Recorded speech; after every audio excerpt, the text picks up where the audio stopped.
the single one who never moved on. I laughed politely. They giggled. But when the groom's best man stepped forward to speak, every jaw in the room dropped. I was halfway through a glass of sparkling rose when it happened. My cousin Mara stood up in her off-the-shoulder rehearsal dinner dress, clinking her glass like she was the star of a rom-com. "Everyone, I just want to introduce my favorite cousin," she said, smiling wide and too sweetly. "This is Soraya, our forever romantic, the single one who never really moved on." The words landed like a slap dressed in lace. People chuckled.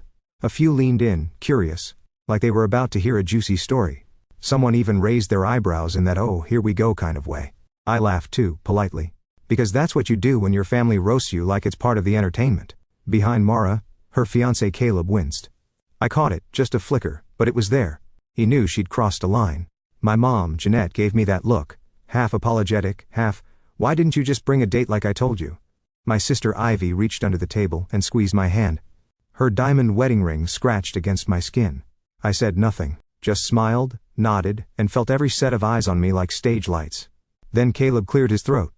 All right, he said, trying to move things along. "Let's keep the roast light, folks. And now, before dessert, my best man would like to say a few words." Chairs shifted, forks clinked, the mood shifted. I turned curious who he meant, and then I saw him. Nico Velen, the best man. Tall, quiet, effortlessly composed, wearing a navy suit like it was tailored for him. He stepped forward from the back of the room, his glass raised. The sound of chatter dimmed, like the whole room instinctively knew something was about to happen. And then he said my name, out loud, clear, "Soraya." Every head turned. Every jaw slowly, silently dropped. In that moment, I didn't know what he was about to say. I didn't know if I was going to be humiliated again, or if something entirely different was coming. All I knew was that the air shifted. He was looking at me, not around the room, not at Mara or Caleb, at me. And suddenly, I wasn't just the girl who never moved on. I was something else entirely. I hadn't wanted to come to the wedding. I told my mom I had a work deadline, told Ivy I felt a cold coming on, told myself it would be too weird, too soon, too everything. But the please reply had been sent months ago, back when Ethan and I were still a wee, before I found that text on his phone, before 3 years of planning a life together ended with me packing up his hoodie and toothbrush and dropping them off in a paper bag on his porch. So no, I didn't want to come, but I did. Because I'm polite. Because Mara is family. And because if I didn't show up, I knew I'd never hear the end of it. The wedding was being held at a vineyard in upstate New York, the kind with fairy lights strung between oak trees and a view so perfect it felt scripted. I drove up alone in my 10-year-old Honda, playing an old playlist Ethan had made, then switching it off halfway through when I realized my jaw was clenched. By the time I pulled into the parking lot, I'd already told myself 3 things. Smile. Don't drink too much. Leave early. Inside the rehearsal dinner, everything was warm and golden. Candles flickered, soft jazz played, the room buzzed with the kind of chatter that comes with open bars and new dresses. I recognized everyone, and felt invisible all at once. My mother, Jeanette, found me immediately. She air-kissed my cheek and stepped back, inspecting me like I was a dress she wasn't sure she liked anymore. "You look good," she said, adjusting my necklace even though it didn't need adjusting. "But couldn't you have worn something with color? You always wear black. It's navy, still." Then came my sister Ivy, glowing in her newlywed confidence. She hugged me, genuinely happy, her pink lipstick leaving a perfect mark on my cheek. "You came," she whispered. "Of course, I came." She gave me a sympathetic smile, the kind you give someone who you think is still broken. I didn't correct her. Let them all think what they wanted. Uncle Russ called out from across the table. "Soraya, you still living in that little apartment? Still writing about books instead of writing one?" He laughed. Everyone laughed. I nodded. Yep. Still turning commas into paychecks. Mara floated in not long after, already basking in bride energy. She wore white, obviously, even though it wasn't the wedding day yet.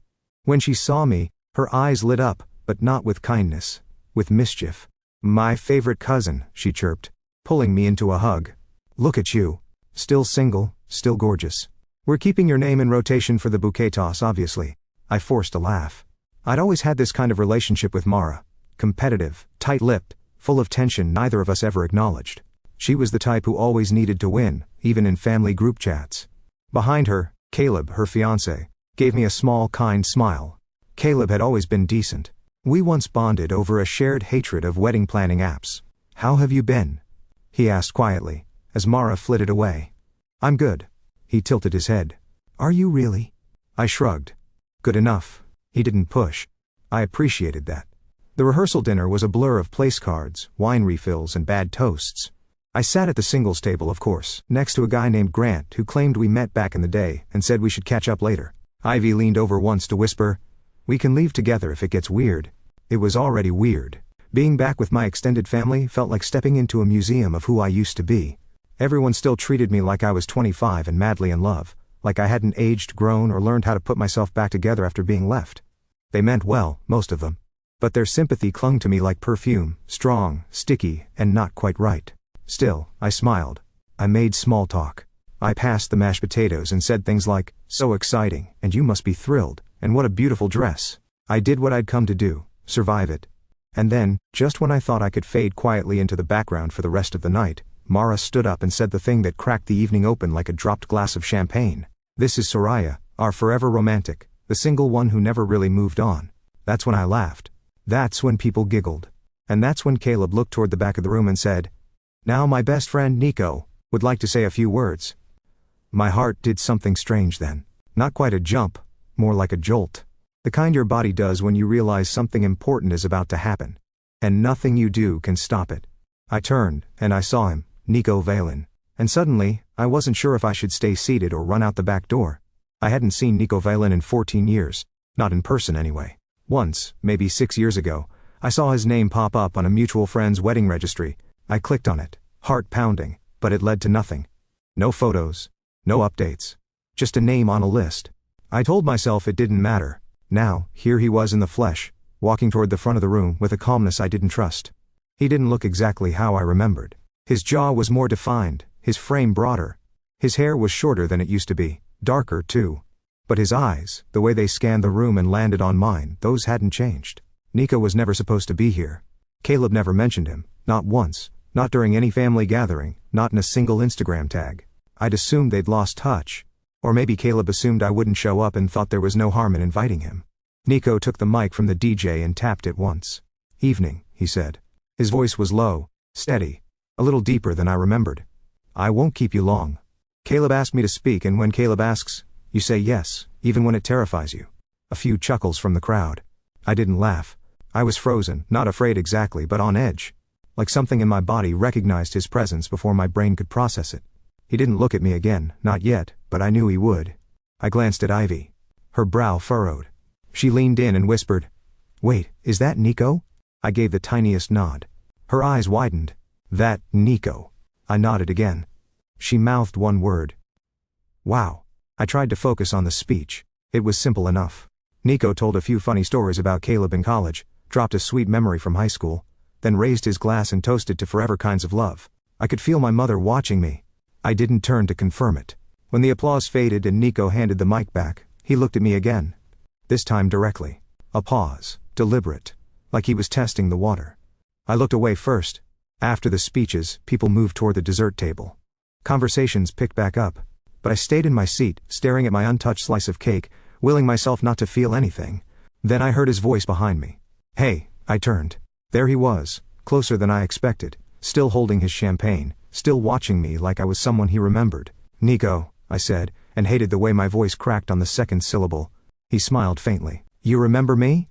You gave a toast 2 minutes ago. Would have been hard to forget." Still sharp, I see. I stood up, brushing non-existent crumbs off my dress. "What are you doing here?" "Caleb's best man," he said. "Been planning it for months. You didn't think I might be here?" "I didn't think I'd get the chance to talk to you honestly." I didn't reply. I didn't have a good answer ready. I wasn't sure what I wanted to say, to him, to anyone. My head was spinning. He looked around the room, then back at me. "You look good." "You don't get to say that." "I know." Another pause. "You disappeared," I said. "You kissed me, then left for college and never spoke to me again." "I know," he repeated. "I've wanted to explain that for a long time." "Well, your timing sucks." He actually laughed, but it wasn't smug. It was quiet. Sad. "Yeah, it really does." I didn't trust this version of him. Calm, thoughtful, present. He used to be impulsive and wild, the kind of guy who ran barefoot across rooftops just to watch the sunrise, the kind of guy who said he'd write and then didn't. He stepped a little closer. "I'm not here to make things harder, I swear. But I meant what I said in the speech. Some things stick with you, even when you think they shouldn't." I looked away. I'm not who I was back then. I'm counting on that. I excused myself. needing air. I stepped outside into the cool evening. The vineyard lit in soft yellow lights. The air smelled like jasmine and wine in early fall. And for the first time all night, I didn't know how to keep pretending I was fine. Inside, people were laughing, dancing, toasting to love and second chances. I leaned against the railing and took a shaky breath. The past had just walked back into my life wearing a suit and telling the truth. And I didn't know what to do with any of it. I stayed outside longer than I meant to. The vineyard was quiet under a navy sky, stars just starting to show. The music from the reception hall spilled out in soft waves, an old Etta James song floating through the open doors. I could hear laughter, the scrape of forks on plates, the occasional clink of a champagne glass being raised. I should have gone home. That was my plan. Leave before cake. Avoid the slow dance songs. Text Ivy that I had a headache, and dip out while no one noticed. That was the safe option. Instead, I stood there gripping the railing, asking myself one impossible question. What if I didn't run this time? Behind me, the door creaked open. You okay? Ivy stepped out, holding 2 glasses of wine. She handed me one and leaned on the railing beside me. I'm not crying if that's what you came to check. She smiled gently. That's not what I came to check. We stood there quietly for a minute. You could talk to him, she said. I already did. I mean, really talk to him. I took a sip of the wine.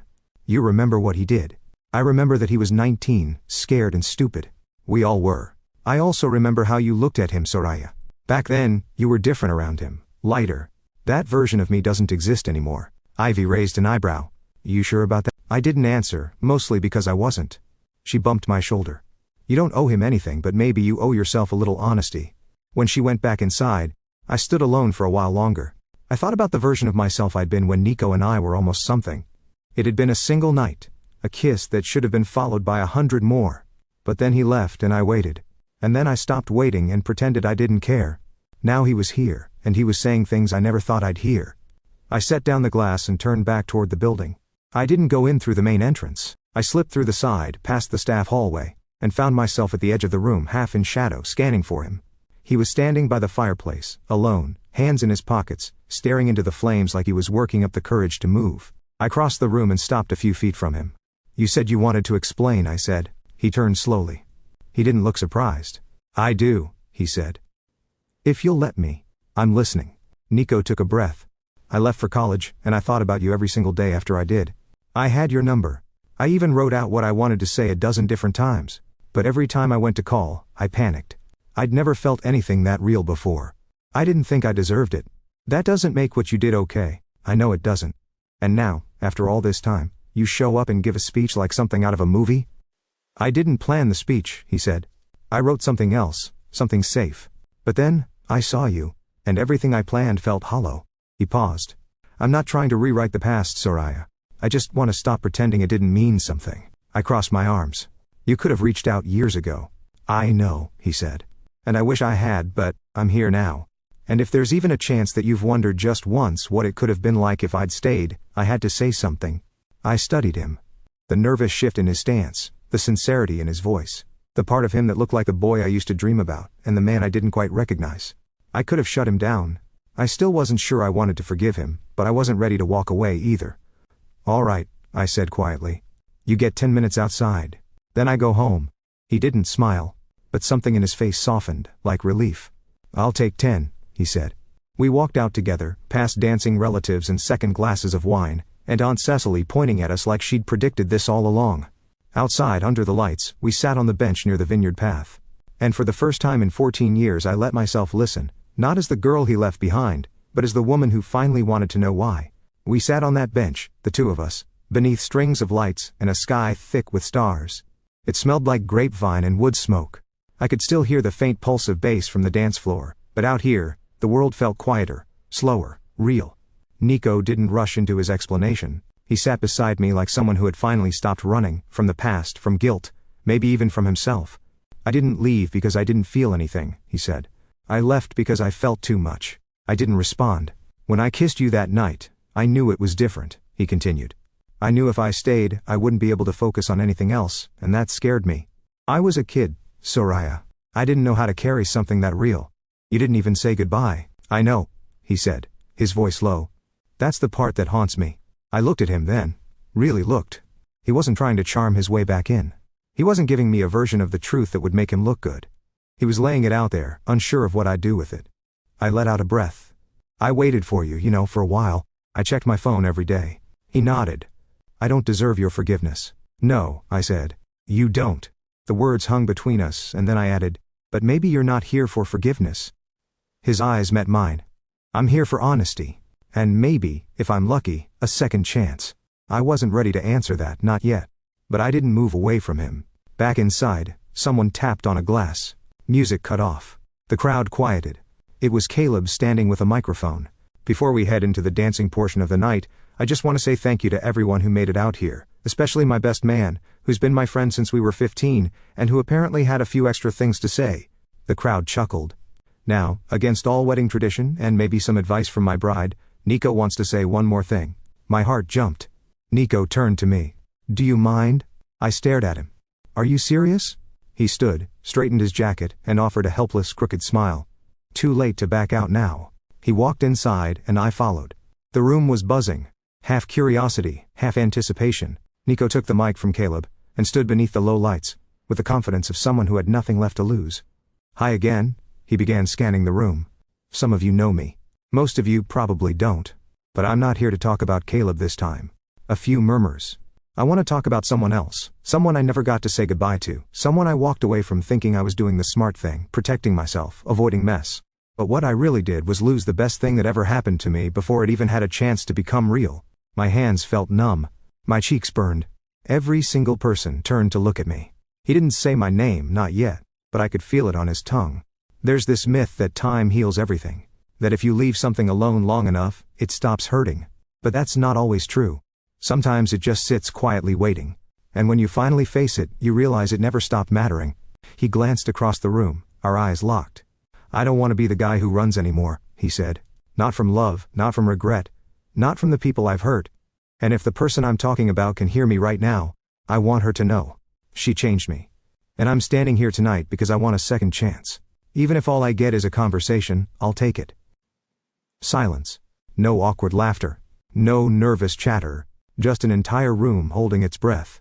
Aunt Cecily dropped her fork. Ivy leaned forward in stunned silence. Mara's mouth hung open slightly. And me? I stood there blinking, breathing. Completely unprepared for the storm of emotion inside me. Anger, hope, fear, longing. All crashing against each other like waves. Nico handed the mic back, stepped off the platform, and didn't look at anyone else. Just me. As he walked toward me, my heart pounded so loudly I was sure people could hear it. But I didn't move. Not away. Not toward. I just stayed.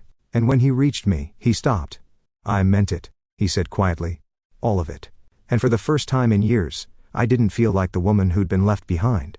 I felt like the person someone was finally willing to fight for. We didn't kiss. Not that night. After his speech, after every eye in the room turned toward me and the whispering swelled like a tide around us, I didn't fall into his arms or throw caution into the wind. That's not how real life works. Instead, I walked with him out into the vineyard, past the noise, past the stairs. We sat on a low stone wall beneath a swaying string of lights, and I asked him everything I'd carried for over a decade. Why didn't you try harder? Why now? How do I know this isn't just nostalgia in a tux? And to his credit, Nico answered all of it, quietly, honestly, without flinching. He told me about the years he spent distracting himself. Jobs, short relationships, cities that never felt like home. He told me about the therapy. The regrets. The night he ran into Caleb again at a conference and saw my name on a family group photo in his phone. He told me that he'd been afraid for years that I hated him. But what scared him more was the thought that I didn't think of him at all. He didn't ask for anything in return. Not even forgiveness, just the space to speak, to own it. And in that space, something shifted. I didn't let go of my pain that night. It had been stitched into me slowly over time, and healing would be no different. But for the first time in years, I felt like I didn't have to carry it alone. We talked for over an hour, until the music faded and the lights flickered off one by one. Then he walked me to my car and said, I'm not expecting anything. But if you ever want to see what this could look like now, not who we were, but who we are, I'll be around. I nodded. We'll see. That was it. No grand finale. No cinematic kiss under the stars. But it was something. 3 weeks later, I got a package in the mail. No return address, just my name in his handwriting. Inside was a copy of The Little Prince, our favorite book from high school, the one we used to quote back and forth during study hall. Inside on the first page he'd written, What is essential is invisible to the eye. And sometimes, we have to grow up to understand what we felt when we were young. Nico. I smiled for the first time in days. We met for coffee the next week. Then again, for a walk. No expectations. Just the slow rediscovery of something that had never really disappeared, only paused. At Mara's actual wedding 2 months later, she made a point not to call me the single one. She didn't need to. I think my presence said enough. I brought Nico with me. Not as a statement, not as revenge, just as someone who had earned the right to be there. My mom didn't say anything at first. But after dessert she leaned over and said, "He seems different." "He is," I said. "So am I." "And Ivy?" She just winked at me from across the room. This story isn't a fairy tale. It's not about a girl who waited years and finally got her prince. It's about someone who hurt, who healed, and who let the past come knocking, but only after learning how to stand in her own truth first. Nico wasn't the ending I was looking for. He was the beginning I didn't know I deserved. And as I sat there at that wedding, with laughter all around me and a warm hand resting lightly over mine, I realized something. I hadn't failed to move on. I'd just been waiting to move forward on my own terms, in my own time, when it finally felt right. Because love isn't always about timing. Sometimes it's about courage. And this time, I had both. So that's what happened at the wedding. I walked in expecting to be another name on a seating chart, and somehow left with a door open to something I thought was long gone. Maybe you've been there too. Labeled, dismissed, told you haven't moved on fast enough. Maybe someone wrote your story before you even had the chance to live it. If that's you, I hope this reminded you that your story doesn't end when someone leaves. Sometimes, it's just beginning. And if this story made you feel something, if it reminded you of a moment, a person, or even just a piece of yourself, please give it a like so more people can find it. Share it with someone who needs to hear it, maybe a friend who's been stuck in the past, or someone wondering if second chances ever really happen. And I'd love to hear from you in the comments. What would you have done in my shoes? Would you have walked away, or listened? Finally, if stories like this speak to you, make sure you subscribe to the channel. We've got more real-life stories, messy moments, and unexpected turns coming your way. Hit the bell so you don't miss the next one. Thanks for watching and for being part of this. I'll see you in— Thank you for watching. Like, share, and follow.